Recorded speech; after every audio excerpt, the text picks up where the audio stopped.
E is equal to 50 e to the minus j and 2x plus, or I'm sorry, yeah, 2x plus 3z, gosh.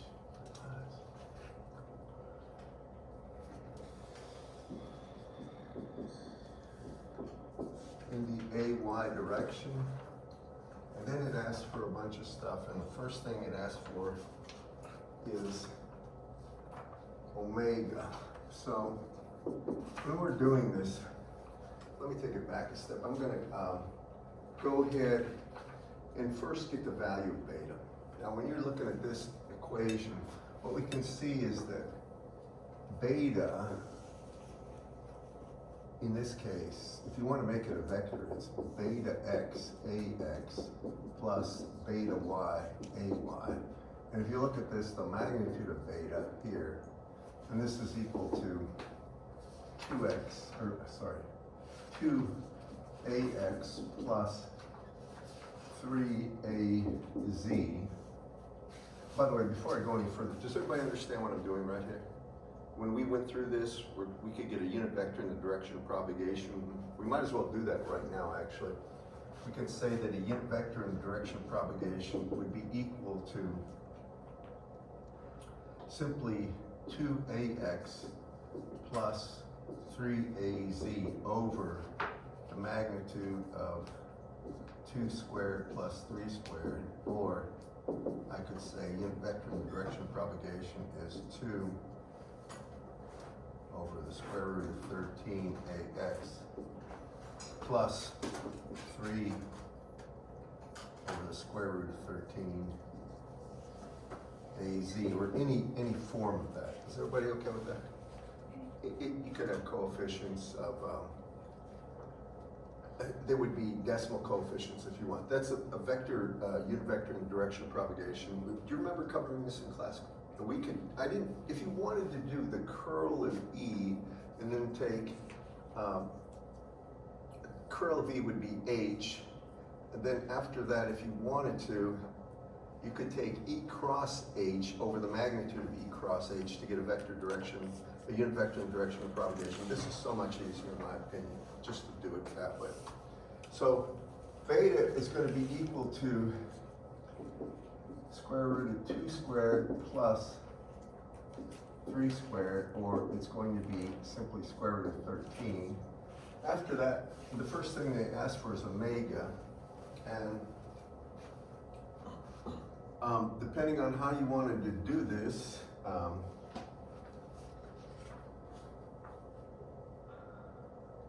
not sure how people did this actually.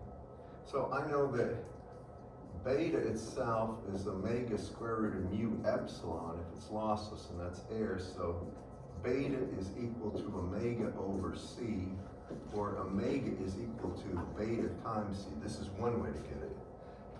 Did anybody else do this a different way? I didn't look at your papers. What did you do? I did 2 pi f. I did that. How'd you get F? It says free space. Yeah, but how'd you get F from that equation? There's no F stated, right? I wish I had a quiz. The wavelength is 2 pi over beta, so if you find Yeah, beta, but you had to get beta first. yeah, but Oh, yeah, once okay, if you got beta, you can get the wavelength. If you got the wavelength C over it. yeah, Yeah, you can do it that way. Yeah. Okay, you can do it that way. Anyway, ultimately, we're dealing with the same quantities, basically, just interplaying a little. So anyway, this is going to be omega is equal to beta, or square root of 13 times c, and I'm not sure what the number of that is. I think it's times 10 to the 9th, something times 10 to the 9th. What'd you have? 1.08 times 10. That would be radians per second. We're going to need some of this. What was the next thing, Elijah? Phase velocity.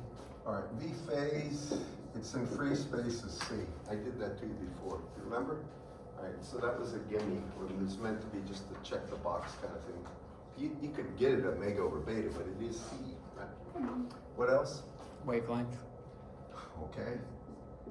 2 pi over beta is one way. We could get it probably several different ways. Is everybody okay with this class? And, I don't know what that is. Unit vector in the direction of propagation. I mean, what is this value of Oh, about 1.743. meters? Mm-hmm. We got the unit vector and direction of propagation right here. Agree, class? What else? Time domain form of E. Okay. All right, so now to get the time domain form of E, and this is actually probably really important. So this would be as a function of x, z, and t, and that's equal to the real part of the phasor form, which I got there, 5e to the minus j, 2x plus 3z, and here, it is a y, that's the only thing, times e to the j omega t, and it's the real part of that.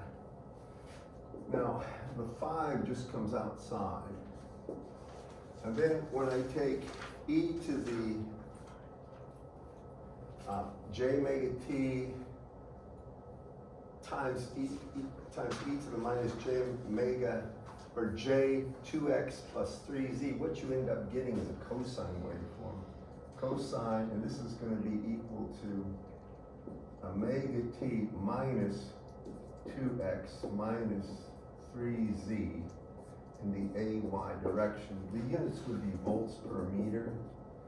What else do they ask for? The phasor form of the H field. All right, and again, the only thing I was doing with this problem, make sure you know what you're doing. There was nothing here that was meant to be, mentally challenging, and no, long drawn out theory. I got marked wrong for that. Huh? I got marked wrong for that. Okay, well, is it wrong or not? No, it's what you. Well, then we can, see me after class, because I didn't grade this, so I will be happy to take a look and correct anything that's wrong. By the way, are the solutions up, anybody? There. They're up, so you can look there, and they would have the right solution if you want to double check. Anyway, then finally for H, right here, now this is the phasor form, right? Yeah. All right, phasor form of H is 1 over eta naught, and the unit vector and direction of propagation crossed in the E field. This is going to take a little, you have to be focused and make sure you don't make silly mistakes. Here's the E field right there, so I'm going to go ahead and do this. I'm going to say it's 1 over eta naught. Now, I know the E field right there has a coefficient of 50, right? So I'm going to take the 50 out in front here. And I'm going to take the e to the minus j 2x plus 3z out in front there. And then I go ahead and I take the unit vectors. And in this case, the unit vector in the direction of propagation, I'll take the 1 over square root of 13 out in front too.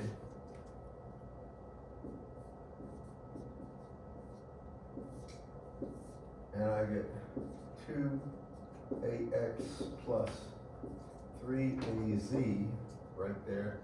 And I have to cross that into E, but it's only now crossed into AY.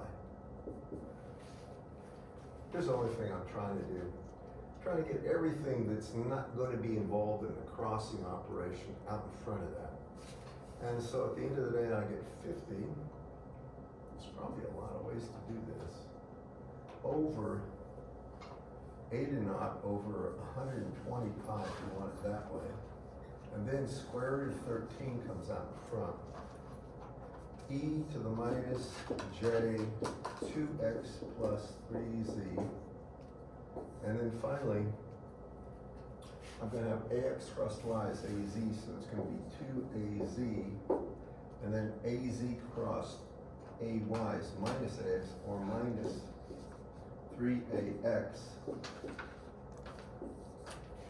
And it would be amps per meter. Now, it's probably milliamps when I look at this. 50 over 120 pi, square root of 13, it's gonna be small. Elijah, did you have a coefficient for that form, or did you have it times a coefficient times AZ? And I don't remember.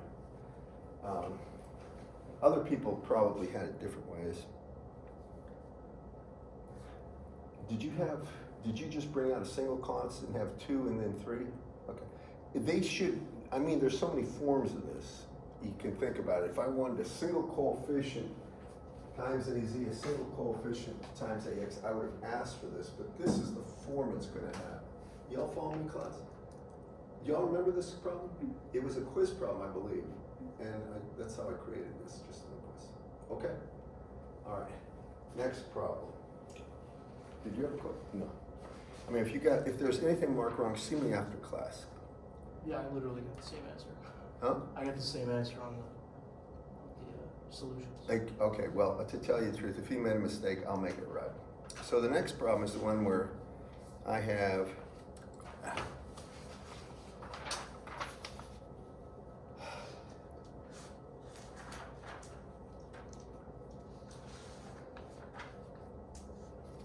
okay. I'm gonna erase all that.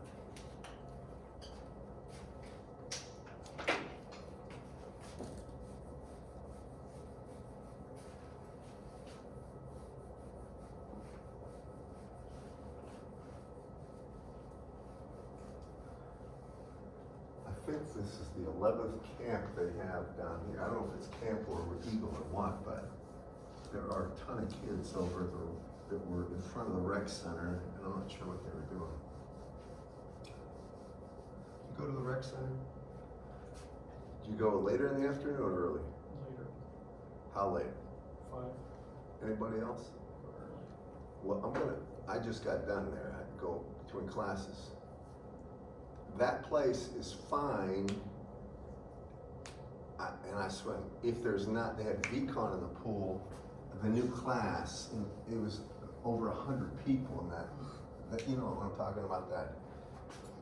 It's not a swimming, I mean, it's not a competitive pool, it's just that little leisure pool, I think it's called. But when they come in there and they take over the basketball court or anything, you can forget about doing anything. I think with Pearl's basketball, I think he's done, right? I think he's done.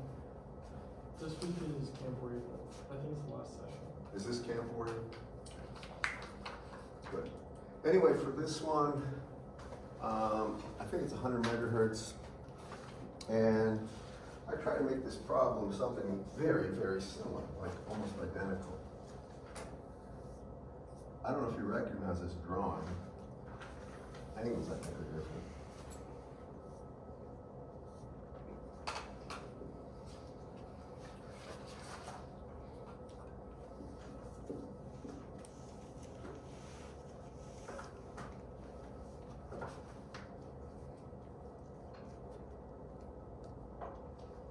Yeah, okay.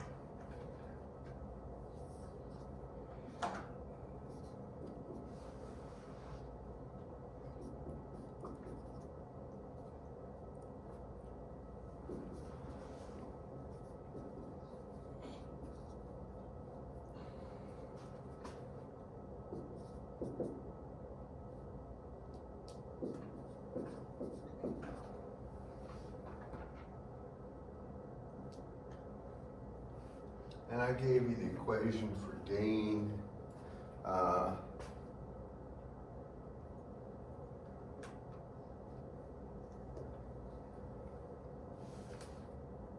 think that was everything. Okay, let's see. So, what was the saying? 70 degrees. 70 degrees and frequency 100 megahertz? Yes. All right. It's free space. So the wavelength is C over F, 3 meters. Do you agree with this, everyone? We're kind of going through this quickly. Do you agree? All right, now we have this. The next thing we have to do is figure out which these antennas are. This one is exactly 1.5 meters, or it is a half wave dipole. Did everybody see that? It was meant to be clear as a bell here. And as a matter of fact, I gave you the gain formula for that, right? The next one over here, that's 15 centimeters. That's much less than lambda over 10. Do you all agree with this? So this is a short dipole.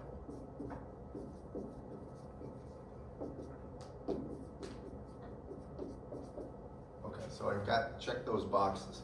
After that, what's the first thing they ask? The power density instant on antenna 2. So the first thing is this. What is the average power density right here? I'm going to call PAV1. And this one, in my opinion, is very straightforward. So PAV1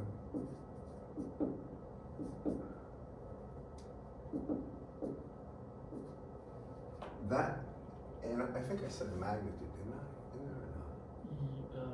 Yeah, magnitude. It does say magnitude, yeah. Because I didn't care about the vector direction of these things, because in the real world, you don't. So the average power density here is going to be, the way I told you to do it is take P rad, total power radiated or transmitted, over 4 pi r squared. That's the isotropic power density. And then you have to multiply it by the gain. In this case, the gain is the gain of a half-wave dipole. Correct, class? And here you had to be a little careful with radian degrees kind of exchanges inside, because there's a cosine of pi over 2, cosine of theta. You all know what I'm talking about right here. And I encourage you, if you made a mistake on that, be real careful. You'll see this again on the final.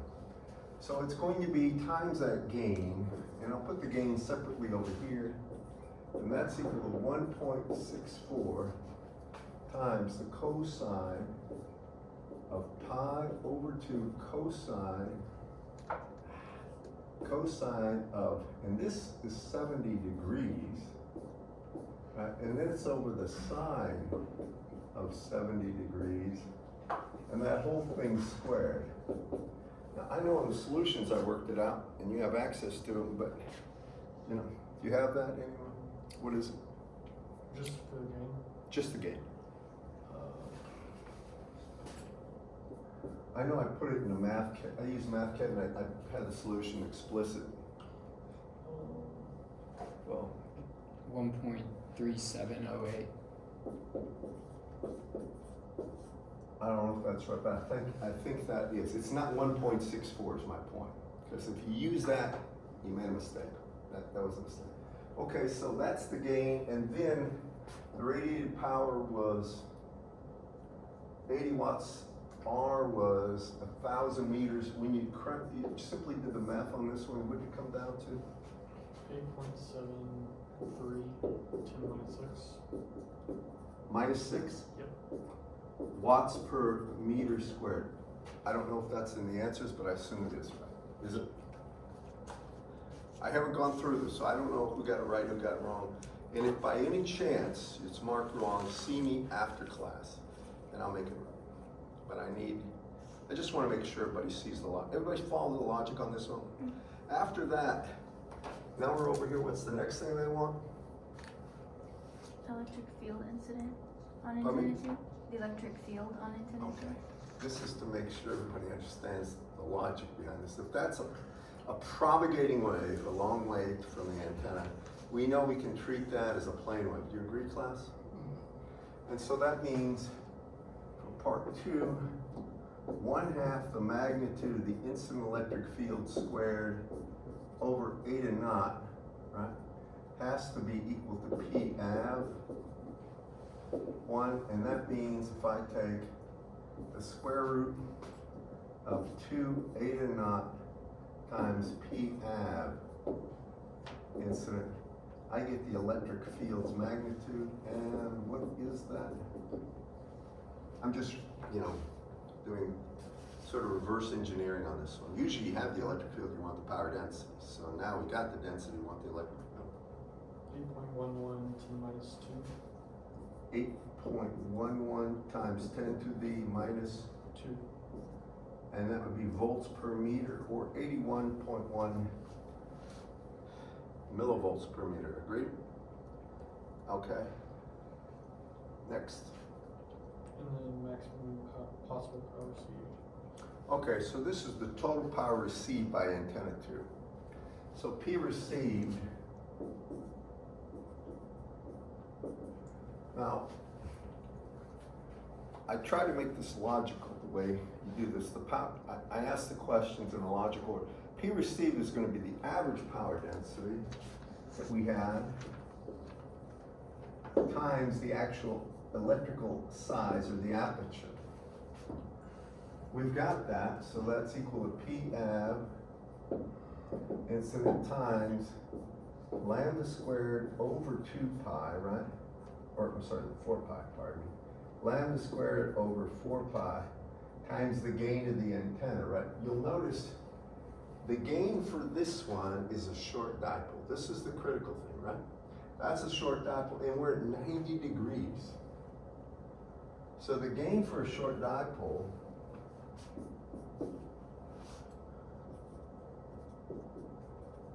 is equal to 1.5 the sine squared of the angle. The angle is always measured between the vertical and the radius vector in the direction of the wave striking it. That happens to be 90 degrees. The sine of 90 is 1, squared 1, so it's 1.5. Or 3/2, either one will do. Now lambda, did I ask for wave? I didn't ask for wavelength. Well, we calculate right after that. 3 meters, correct class? So after everything is said and done, and you turn the crank on this, what do we get for total power received, maximum power received? 9.38 10 minus 6. Watts. Confirm? Right? Again, it's not meant to be hard. This is meant to be sequential, just logical. What else? And then I load and P load. Well, there had to be a circuit, right? Now we attach a resistor, right? And so now we have to draw that circuit that is so critical. And this is V open circuit here. And then you're going to have the radiation resistance or the antenna impedance. For this one, I said the antenna impedance is just going to be the radiation resistance of that short dipole. Did you see that in the problem statement, class? All right, so that's going to be simply equal to R rad that we'll calculate in a second. And then you have to put on load, and the load itself is it, how many ohms? 1.974. 1.974 ohms.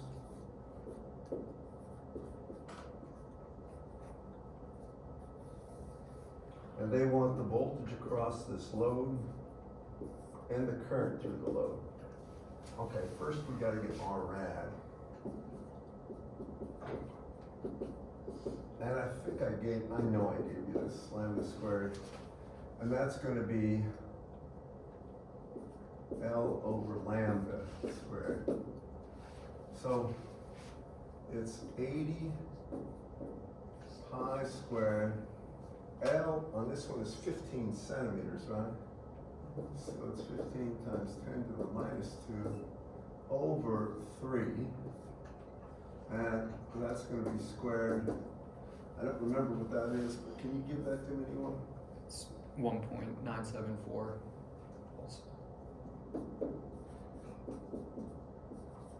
Strange that I chose that number. How many saw that? Basically, the only reason that number would make sense is if the radiation resistance was that, correct? So it's optimal right now. This is most power we can get out of that. Do you agree with this, class? But I didn't ask for power. I asked for, now we need to get the open circuit voltage. Do you agree with that, everyone? Okay. So the open circuit voltage, actually, you know, I didn't say this, but maybe somebody saw this. Since this is optimal, the most power I can get out here is exactly half of the P received. You could have done it that way. Instead of that's 1/2 the maximum power, 1/2 the power received, you could just say 1/2 times I squared times 1.974 was equal to that P received over 2, and you could have got the current and the voltage from that. But we're gonna get V open circuit, this is a safe way to do it. So it's the square root of 4 times R rad. And then it's going to be times P, the actual P received. I'm sure I have that down. Is anybody looking at the solutions online here? That was 8.604 times 10 to the minus 3. Volts, agreed? And again, just punch the numbers. You should be able to get that. At that point, we build the circuit. R rad is 1.974, that's 1.974. The voltage is exactly half that at the load. I want to stop for a second. Does everybody agree with this without any kind of consent?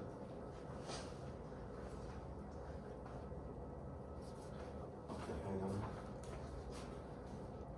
So, voltage at the load is going to be VOC over 2. What is that? 4.3, is it? You asked for the current in the load. Not the voltage? Yes. Okay. So if I want current in the load, I can just take VOC, right, over 2 times R rad. I'll get out of your way. And that would give it, I'm just taking that voltage over the sum of all the series impedance in this, they're all real, just add them together. And that'll give you the current. You could have calculated the voltage on the load and then divided that by the resistance, but it doesn't matter how you do this. What do you get for this? 2.18 times 10 to the minus 3. Amps, what else? The power at the load. Okay. And the power at the load, I don't care how you do this one, 1/2 magnitude of IL squared R rad. And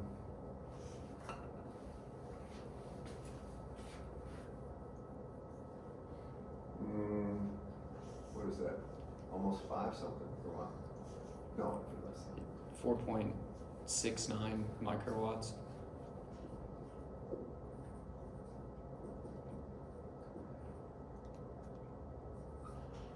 Everybody agree with this? Do you remember a problem like this? I think I gave you 2 almost identical to this for homework that we worked on. I don't remember if this one was from a quiz or not though. Was it? It was? Okay. Good with this, everyone? Now, if you made a mistake, please, learn from it. Make sure you don't make the same mistake. I don't know this for a fact, but I'd be willing to bet that gain on the half-life people made mistakes. Just bet it, just because I've seen it happen too many times. Agreed, class? All right. Now, let me clear the board. Are there any questions before I do? All right.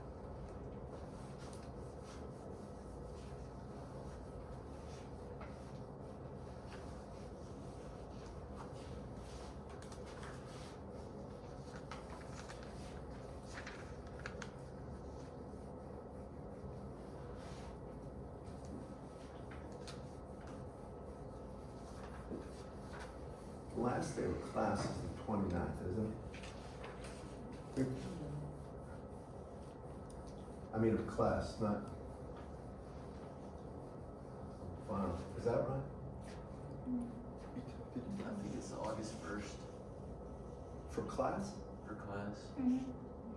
What day is August 1st? Friday. Okay, well, I was wrong. I thought it was the 29th for some reason. Actually, didn't you tell me that it was 29th? That's the last day to drop classes and it's still Oh, getting out. never mind, okay. August 1st, well, it's almost the same, but about 2 weeks. The next problem.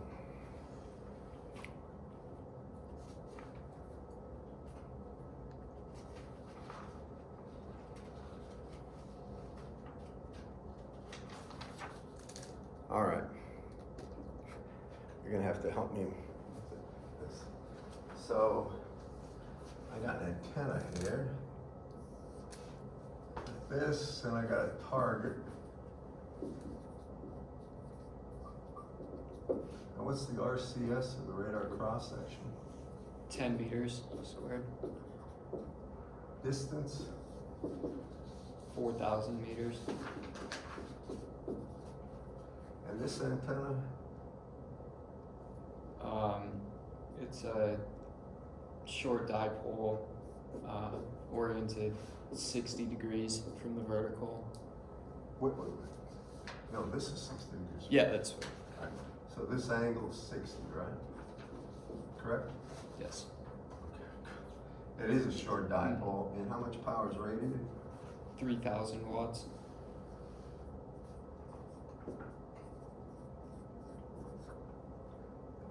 Frequency? 1 gigahertz. And what else? Anything else?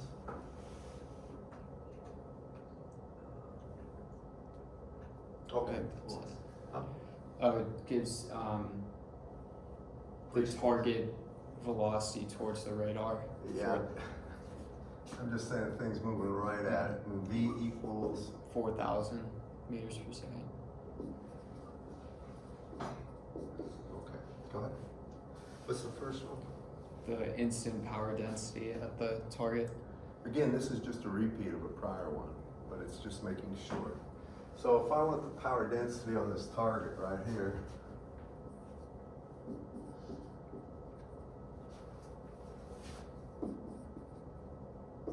that's going to be the total transmitted power over 4 pi r squared. This is the way I always do it, so that's isotropic right there. Then I multiply it by the gain. It's a short dipole, so the gain is 3/2 or 1.5 sine squared of theta. And theta is always between the vertical axis and the radius vector. That's the measurement. And it is 60 degrees in this case. We've got P rad, we've got R, it's 4,000. What does that come down to in terms of the average power density, people? 16.8 microwatts. 16.8, did you say? Yes. Okay. Call that 1 or A, doesn't matter. Second one?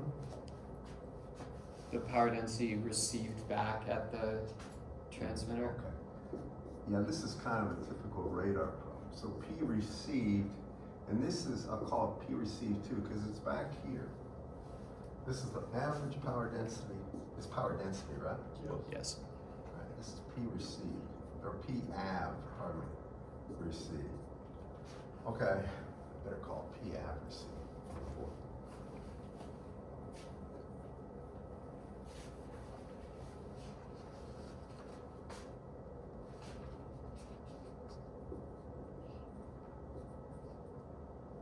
Okay, so I've got this as the incident power density here.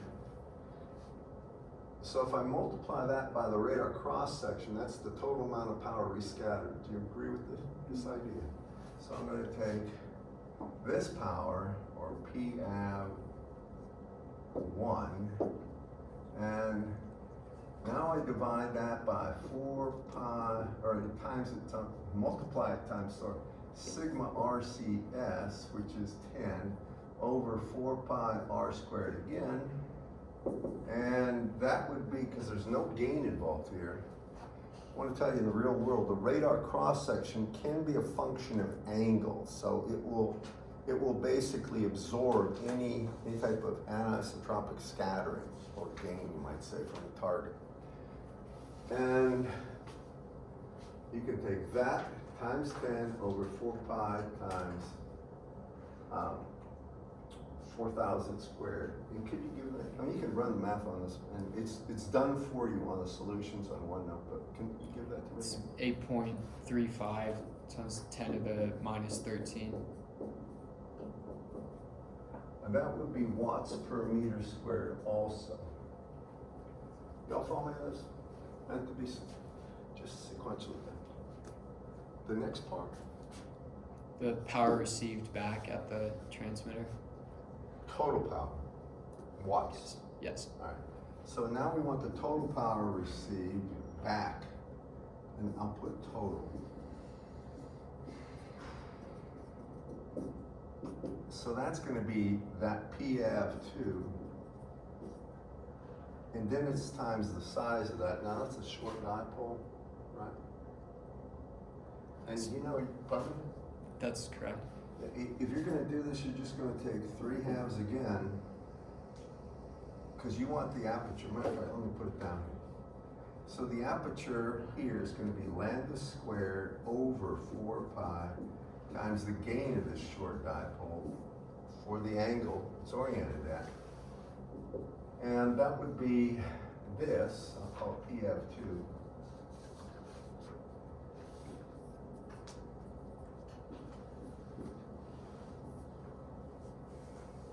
Times lambda, and lambda is 0.3 meters squared over 4 pi, and the gain of this thing is going to be 1.5 times sine squared of 60, and what is that? 6.73 times 10 to the minus 15.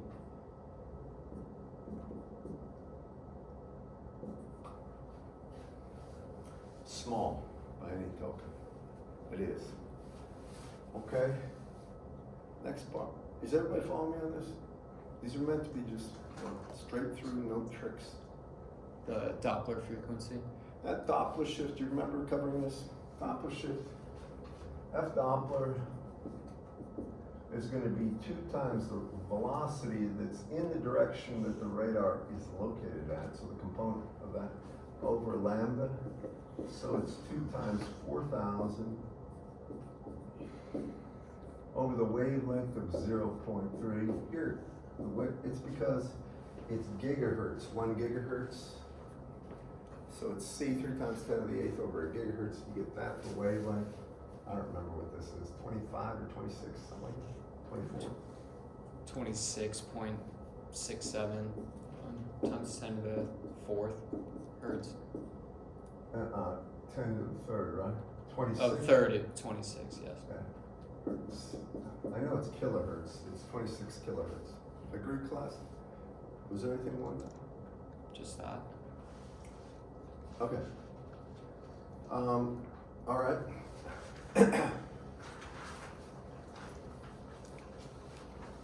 Oh, waveguide. I did not, somebody sent me an email, I think it was Colin, but he's not here, but I saw him in a room down here working problems, so I figured there must be something to do. But for this one, I did not give you like a transmission line equivalent problem with a load and a driving voltage and stuff like this. The reason I didn't, that takes a long time. And on an hour and 15-minute test, that would take a considerable amount of time. On the final, you have 2 hours, I believe. I could give one like that, and I'll be very clear if I am on the final, just so everybody will be prepared. But those problems take a lot longer.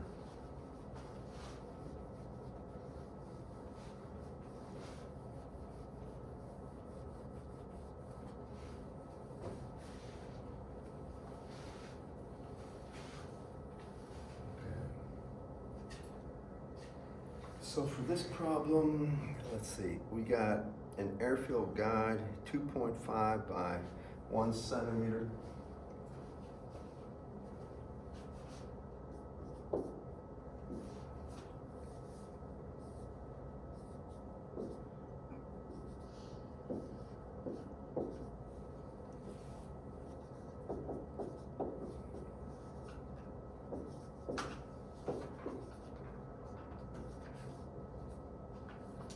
And it's airfield, so I'm gonna write down the equation for cutoff frequencies.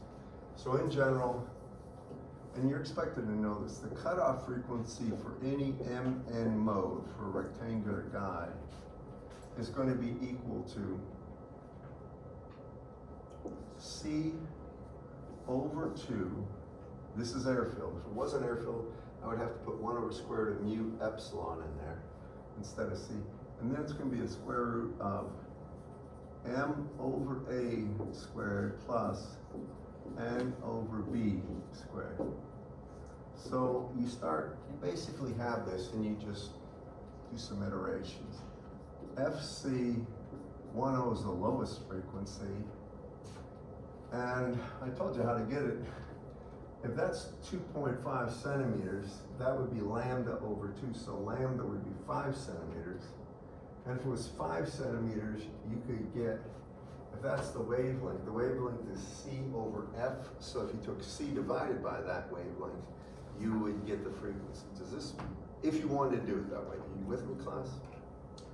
So this is really going to be C over 2, 1 over A, or I'll just leave it as C over 5 centimeters. And is that 6 something gigahertz? Just 6. 6 gigahertz? All right. Then FC20 is twice that of 12 gigahertz. Has to be, by the way. FC01, I don't know what that is, but 15 gigahertz.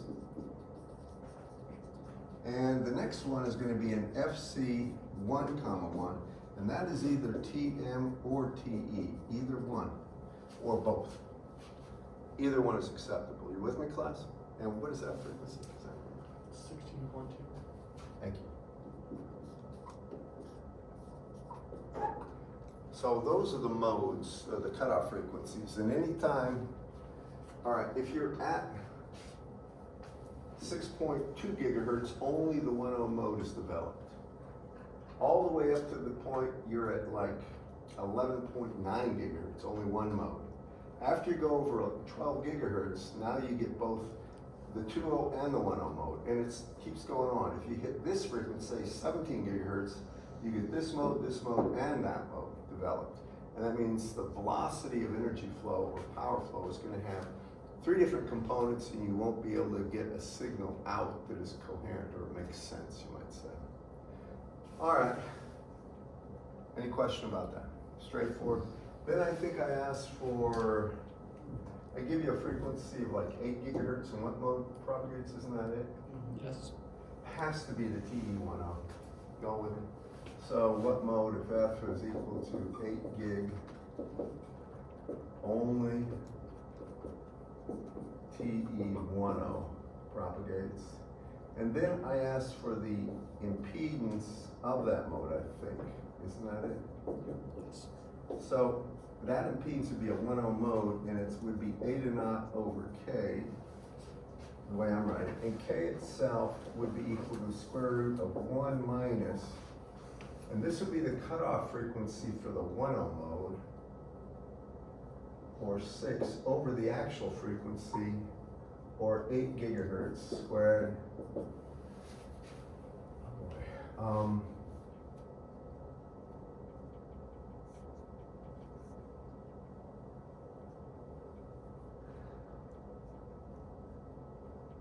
I don't remember what that is. 1/4. What is it? 1 over 4. 1 what? 1 over 4. What was 1/4? Correct? Just, y'all agree with that? And that means this is that right? Is that 1/4? Let's see here. I got 0.6614. That's what I got. That's what I'm thinking. This looks like, well, what is this? So that's 64 minus 36 over 64, right? Isn't that 0.66? Or am I wrong? That's what I got. What did you? That's what I got, it's 0.66. I think it's 0.66, isn't it? We all got 10s and different answers. This is We interesting. might have gave you one. Yeah.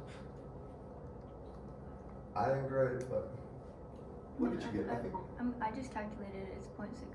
I think it is. I did that on purpose. 0.666. Do you agree? I mean, something like that, right? It's That 0.66. is right. If anybody that's marked wrong, or if it's marked right, it should be wrong. I'll give you a break on this one. I'm just telling you, that's how you do it. Now, that means when you put that into here, if that's K, you're gonna get like 5 something, isn't it right? 570-ish. 570, anybody got the exact? 569.957. Okay. 569 point what? 957. All right, You said exact. good enough. What else? That's it. Is that it? All right, next. Oh,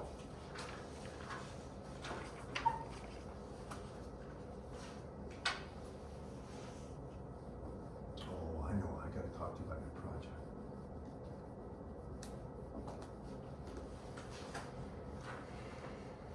With roughly 2 weeks left, not a whole lot of time to do a whole lot of work, but I don't expect you to build anything.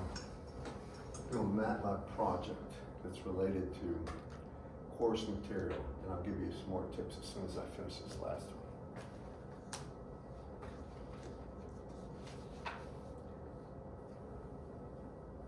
Oh, this is a shield. As a matter of fact, I think this is a problem.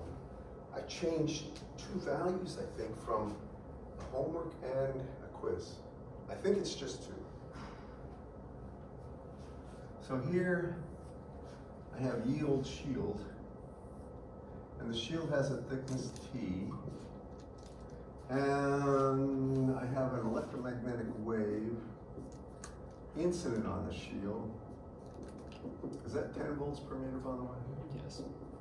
I think this is identical to a quiz problem. I mean, this 10 volts, I think I literally just changed a few things. Down here, isn't mu relative 1,000? And sigma relative, or sigma is equal to 5.8 times 10 to the 6th, isn't it right?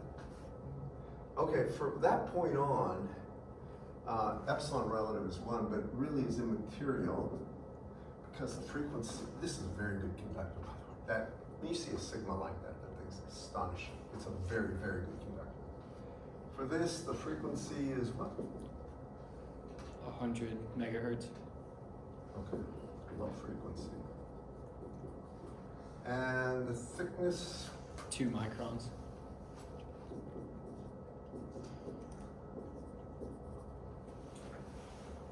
All right, it's a shield problem. You almost know the things you gotta get. You gotta get eta shield.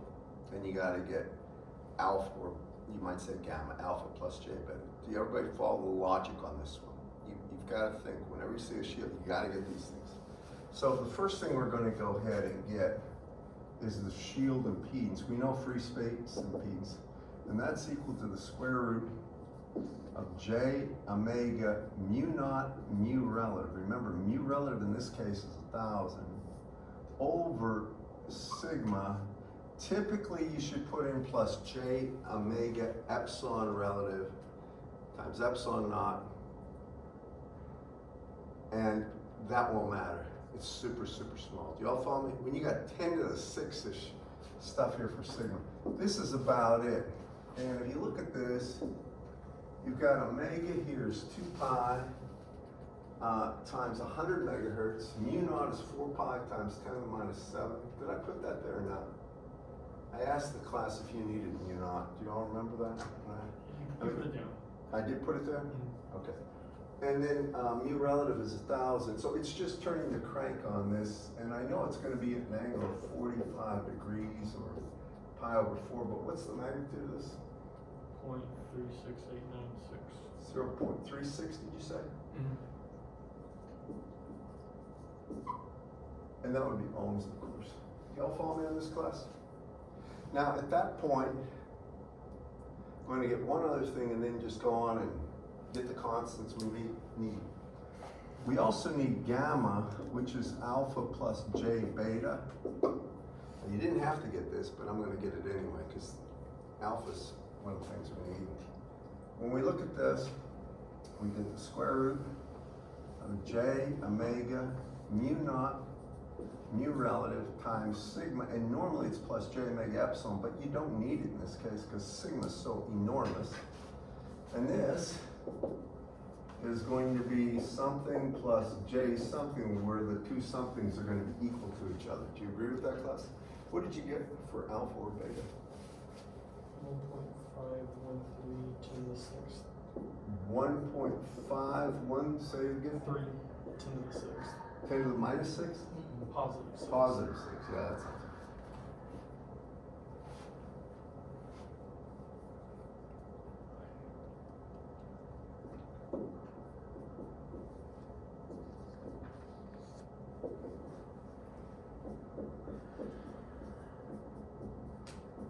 okay, this is alpha. Now get out of your way. This is beta. So I'm going to do this real quick. Skin depth is 1 over alpha. Can anybody give that to me?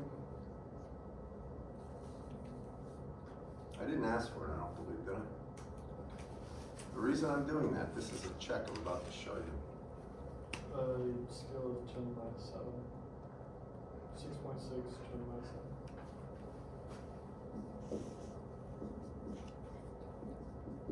All right. Now look at this thickness. This is 2 times 10 to the minus 6, right? That's 10 to the minus 7. It's several skin depths thick, right? It means basically you don't have to worry about the multiple reflections, which can be a problem, right? But we don't need to worry about this. So the next thing we get, now that we've got those two things, we start getting the coefficients that we need. And the first coefficient is going to be tau 1. That's the transmission coefficient at the first interface here. I think we're going to get through this fairly quickly.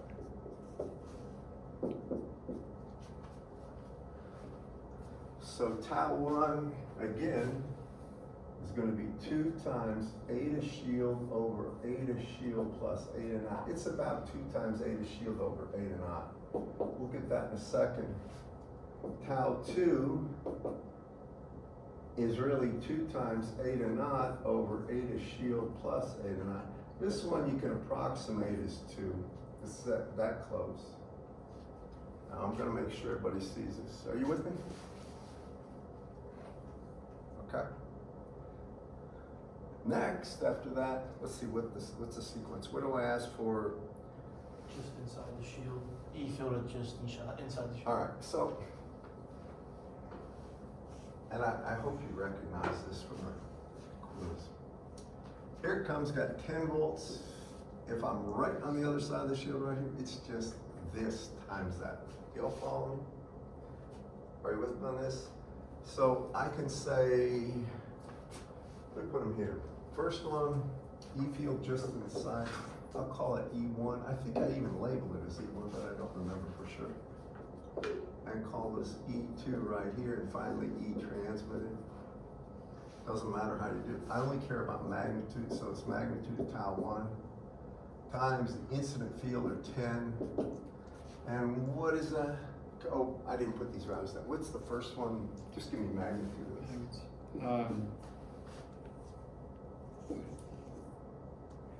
1.956 to minus 3.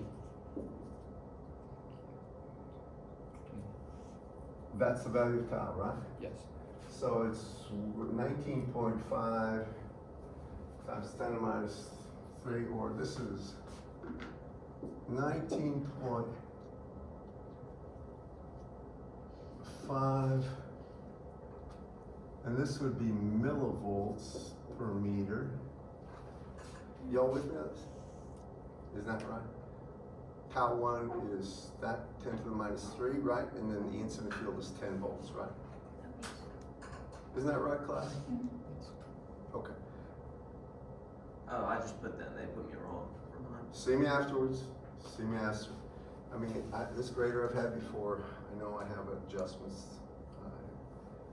Okay, that's the first one. What's the second one? The H field. Okay, now the H field can be tricky. How do you get the H field? Eta S over Take the magnitude of the E field, right? Over, look at this, magnitude of eta S, right? I don't need the angle, just magnitude, correct? And since we got eta shield somewhere, yeah, right there, this is gonna be relatively large. What is it? So it's 19.5 times 10 to the minus 3 over that value. What do you get? Anyone? Anyone? 5.3015 Times. 10 to the minus 2. And that would be amps per meter. Do you agree, class? Okay. What next? E2. All right, the E field right there. So I want to say this is going to be E2, or the E field just before it escapes or gets out.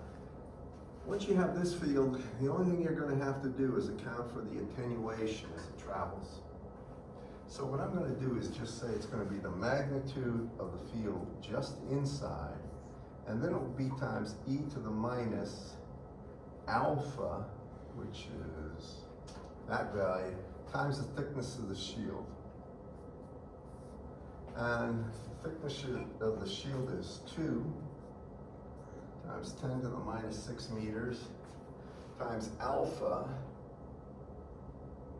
which is 1.53 times 10 to the 6. So it's 2 times 1.53, call it 6. So it's going to be basically e to the minus 6 times this value. I didn't put this value. Yeah, I did. Times this value. And what do you get for that? 9.485 times 10 to the minus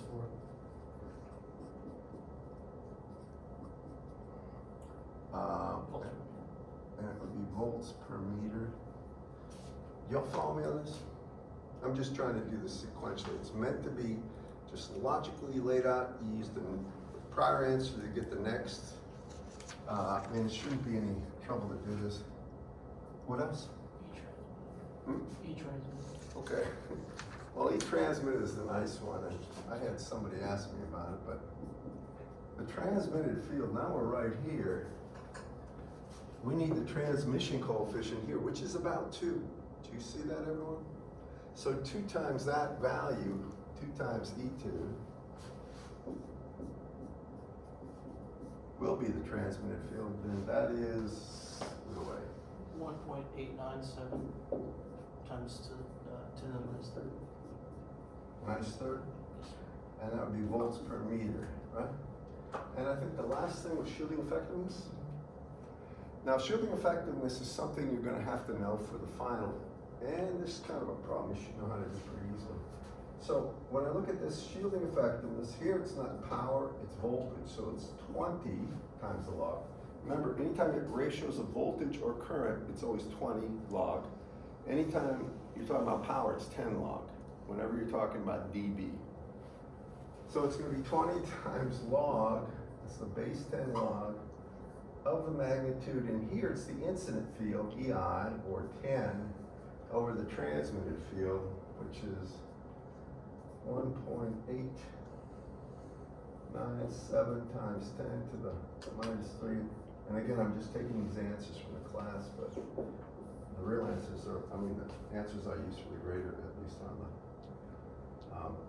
solutions. What do you get? 76? 74.44. Somewhere around there. Is that what you guys got? Is that what's on the solutions? Okay. Is there any other part? That was the 5th one, right? Okay.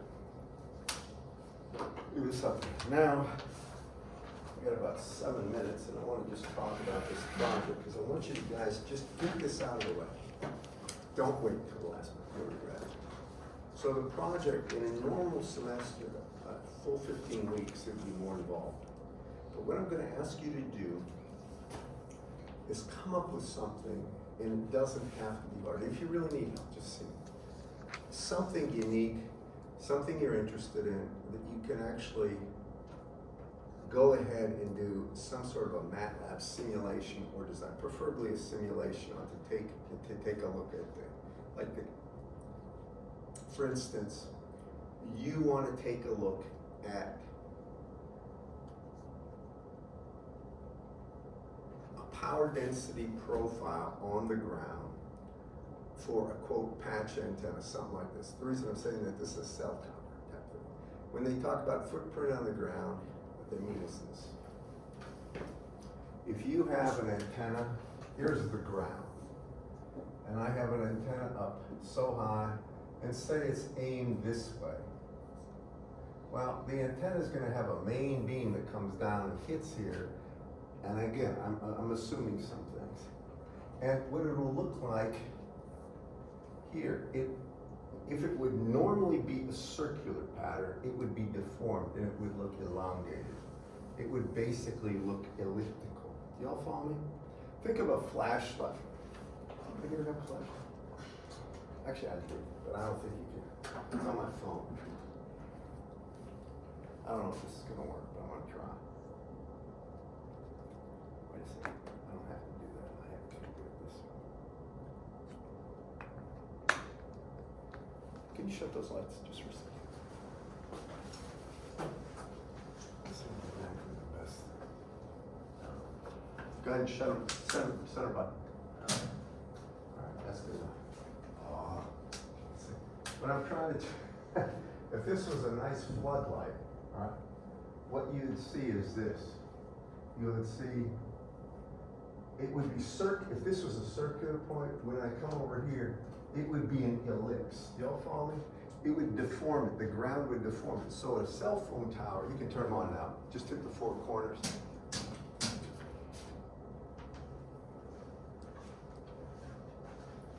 A cell phone tower will put what's called a footprint on the ground. What they do is they find the edge where they get a minimum power density, and they just show where that edge would be, whatever the contours would be. Have you heard this term? The footprint on the ground of an antenna? Well, it's real important because what you'd like to do, you know what a cell tower is.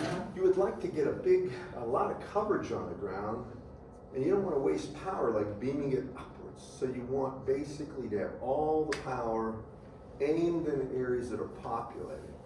I mean, you're not going to spray the air with it. You don't care about the clouds. You don't care about anything but where the population centers are. So just, if you said design of a 3-element array to obtain a ground or a footprint on the ground of estimated, think about it, 30 by 100, something like that. You get this, all right? Go ahead and play with the design. And by the way, you're going to find out there's tons of tools to do this if you look around to do this. You don't even have to do circular antennas. You can just have short dipoles, and you can have a 2x2 array. Somebody else might want to do something where, with shields, why one layer? Contrast the benefits of multi-layer shields to a single layer shield. And what I mean by that is, start with a shield made of aluminum. In front of that, have a shield made of, say, copper, thin copper. Now what actually happens, there's an impedance discontinuity, and if you're thinking about this in terms of the way remember when we did the characteristic, or input impedance for a shield, but we didn't assume zero reflections? Here's where it is in the book. I'll give you this, because this is a pretty good one. I've had other people do this. And I'm giving you ideas. I'm not telling you what to do, but I'm giving you pretty good ones that are easy to do. I can think of some ones that I've had done that were very hard, and they did an incredible job, but I think they had a special interest in it.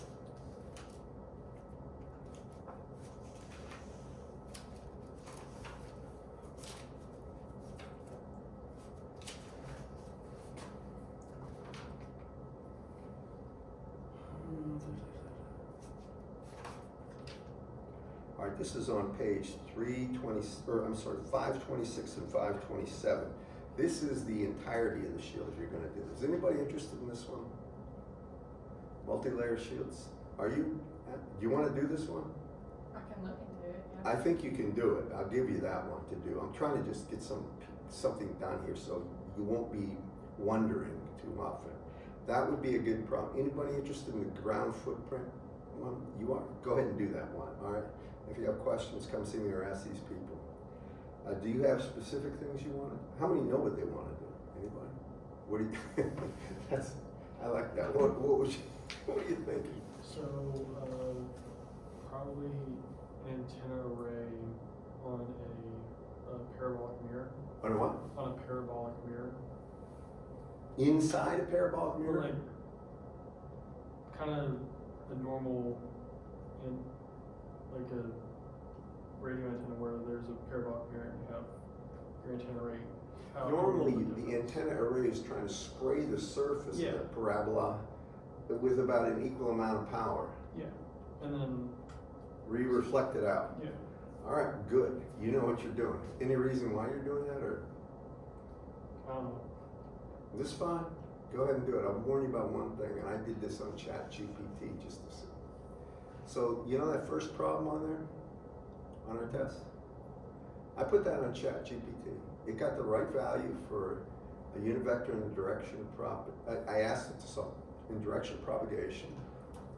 I think it got the right value for beta, and it got the right value for something else. But it got the completely wrong answer for W, for the H field. I'm sorry, for the H field.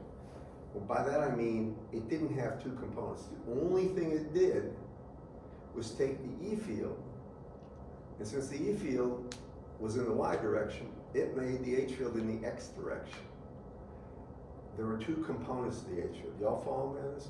It got the completely wrong answer. I'm finding that tool is very powerful for statistics, basic physics, but it is horrible for engineering problems involving electrical engineering that have electromagnetics involved. And I mean, when I say horrible, I mean to the point where I've seen this stuff, I was just thinking it gets better with time, supposedly. It's not getting that better. I mean, it's not getting better at the rate I'd like it. So I'm warning you about trusting answers from that thing. You can look online, there's a ton of information that's valid in MATLAB projects and all that, but be very careful you don't do this. Do not plagiarize, because this goes through a check on, they pay this plagiarism, or for the plagiarism check, and it will scrounge through everything. I think I've warned you about a person that took a Chinese project and just made it theirs, and it found it. So it can do translations, it can do stuff. I just warned you about that. But do it on your own. I'm not going to be harsh on this one, but I expect everybody to take a shot at it. And just tell me in your own words what you're trying to do and how far you came. But take a shot. Don't just, please don't give me an hour's worth of work, because then when these things are cataloged, and they have something called ABIT. You know what ABIT is? It's the accreditation agency. So they look at projects, not all, but they look at projects. And if they feel that that project is extremely poor and the kid got a grade on it wasn't that bad, then I get in trouble, and then everybody gets in trouble in their part. So they're graded fairly, but yeah, they have to be unique in your own work. Just don't give me a piece of paper with a bunch of, like I've had this done before. I didn't have time, so I wrote these equations down. You give me some points. Okay, I'm trying to be fair about this. It's not hard, just do your best. And do something and I'll grade it very fairly. In other words, not harshly. I'm trying to get these projects done. Do you have any idea what you're doing? Nothing? What are you gonna do, Christian?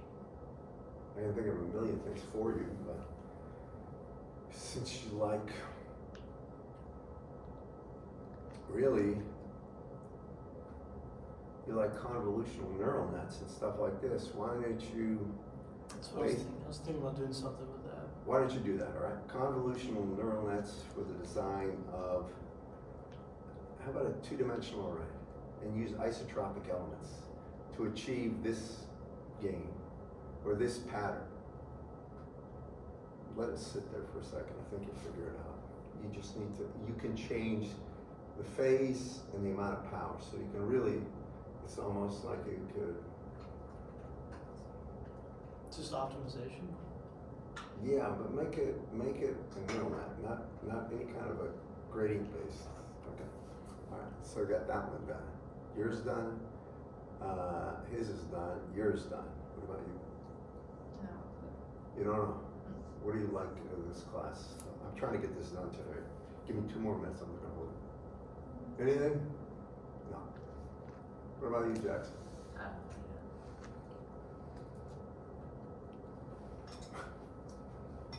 I got a great one for Jackson. No, I tell you what, I won't do it. I'll do it to Elijah. This is a personal interest to me. The electromagnetic pulse from a nuclear weapon. Now, I'll give you the time signature. Impact on buried conductors. I wrote a paper. I'll show you what you can do with it to make it rather unique. It's something I know a lot about.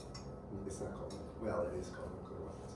But anyway, it's a very interesting idea, and I'll do that. All right, Jackson, I give you a fish finder problem, but I don't know. You're not a fisherman. Sonar is very parallel to radar. Try for you two. You can do something MRI based. Huh? MRI based. What? MRI based. You? I work with Dr. Bashir in the Oh. MRI Center. Why don't you ask Adele Bashir for a project? I'm sure he'd be happy to see it. Yeah, that'd be great. I didn't know that. Adele's a great guy. He might have a good MRI project that's not too difficult. Actually, I'd like to learn about MRIs. That'd be a great one. Just start off by a basic introduction of how an MRI works and why it works. All right, we're down to you. We got to do Nate too.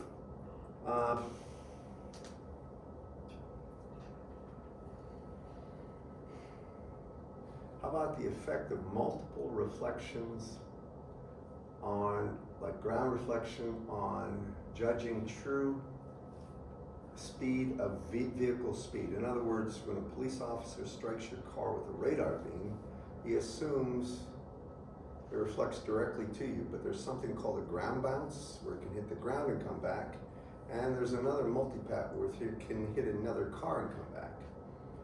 Without getting into all the details, if a car is coming this way, and you're coming this way, and the officer is illuminating it, he can hit your car, it can bounce off this car and reflect back, he could hit this car and hit your car and reflect back. But the overall path can be changing at a much faster rate than you're actually going. So that would be a great one for you. It's something you can physically visualize, and I'll help you with it if you need to get going. We got everybody, right? No, So it's a big Colin and Riley. He's not here to get. That's fair. I can't tell him what to do unless he's here. Him and Nate, but we'll deal with them. Yeah, he was sitting out there. Nate comes back what?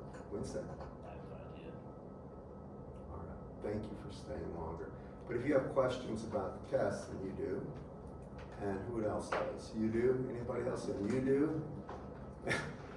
If you want to just take a look at it some more and then come ask me. You guys, everybody else good? All right, can you see me upstairs now?